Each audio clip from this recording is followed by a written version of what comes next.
Hello mga kainay, at eto na nga si inay nyo, to the rest. Kaso lang, hindi pala to the rest ang nangyari.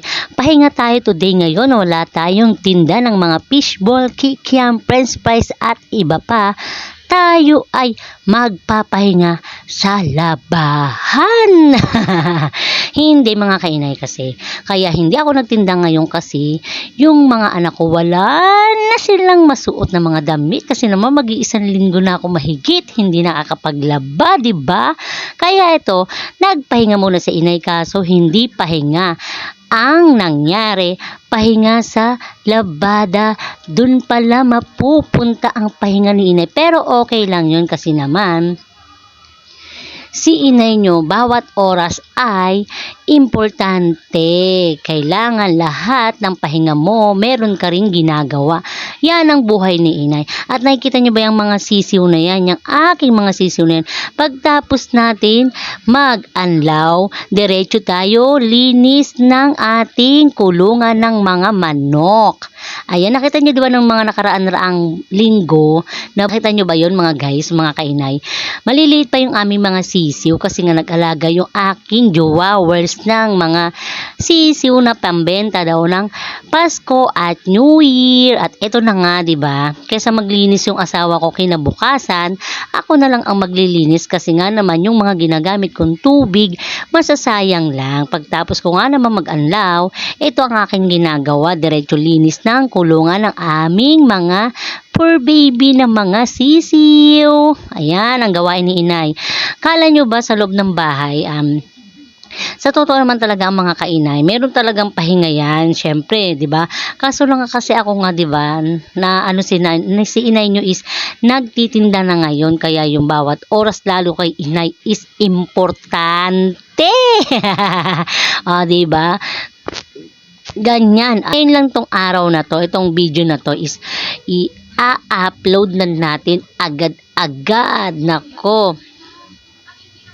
Yan, ganyan ang ginagawa ni inay kapag ka naglalabas siya, diretso linis ng mga kulungan ng sisiw. Dati, ang nililinisan ko ay ang mga kulungan ng mga poor babies namin ng mga aso, kaya lang wala na sila. Kami ngayon is ang tawag dito, pahinga kami ngayon sa mga alaga ng mga dog. Yeah, dog. Ayan ang Archie ni inay. Ayan, ganyan ang ginagawa talaga ni inay kasi bawat patak ng tubig is importante. Kesa nga naman masayang yung tubig na ating ginagamit mga kainay. Bago natin itapon, kailangan meron tayong paggagamitan. Wow! Ganyan katipid si inay nyo, di ba? Ang nakatoka talaga dyan maglinis kasi nga yung asawa ko talaga ang nakatoka dyan maglinis kasi nga siya naman ang may kagustuhan niya na mag-alaga ng ganyan, so siya talaga ang naglilinis niya. Kaya lang nga ngayon is pahinga nga ni inay, hindi nga talaga ako nagtinda ngayon kasi nga gusto kong maglaba dahil wala nang maisuot yung mga aking anak. Ayan o, diba? Ayan, pagtapos ko ibaba yung binaba ko na lahat ng mga niya, yung mga nakalagay sa mga sako na yan. Kasi sako nga yung pinaglalagay ng asawa ko, yung pinansalo niya para hindi dumiretso sa baba. Mas madali siyang linisin. Kasi pag nandoon sa baba, babrasin mo pa, ganun, ganyan. Ito kasi konting walis lang, pwede na yan. Inangat ko dyan yung damit kasi baka madumi yan pagtapos natin mag-anlaw. Ayan o, diba? Diba? Ganyan si inay.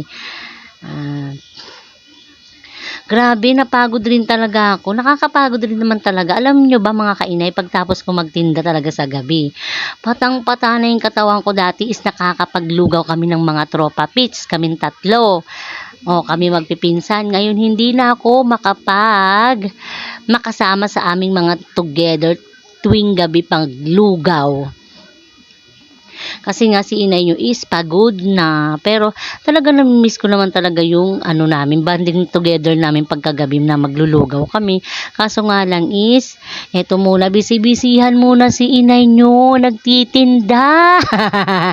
Pero kahit naman napagod si inay is okay naman kahit papaano nakakaraos, diba? Ganyan yung araw ni inay, araw-araw sa loob ng bahay.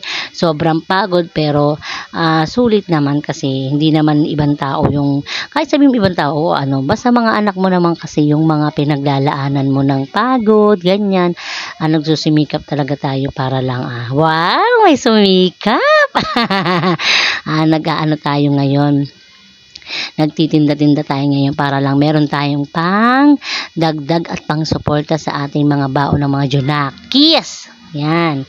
Yun, natapos na tayo maglinis dyan. Inuna ko nang tapusin yan kasi nga konti lang naman yung yung labahin ko dyan. Kaya inuna ko na siyang tapusin. Tapos na ako dyan maglaba.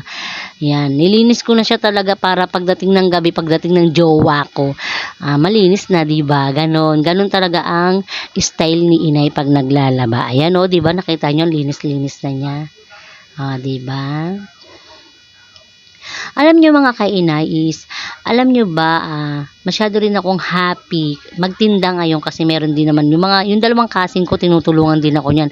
Pag nagpupunta dito sa bahay sa tambayan, dyan sa may tapat, sa may tindahan ko, dyan tinutulungan ako ng dalawa kang pinsan. Salitan sila, thank you, Amor and Chuchay. Ayan. Ang dami na nila di ba? Ang dami nila, malalaki na sila. At ayan nga tignan mo, kakalagay ko lang wala pang minutes diyan, meron na agad poops na bumabagsak. Ayan, ganyan talaga pagka nag-alaga ka talagang sobrang mabusisi.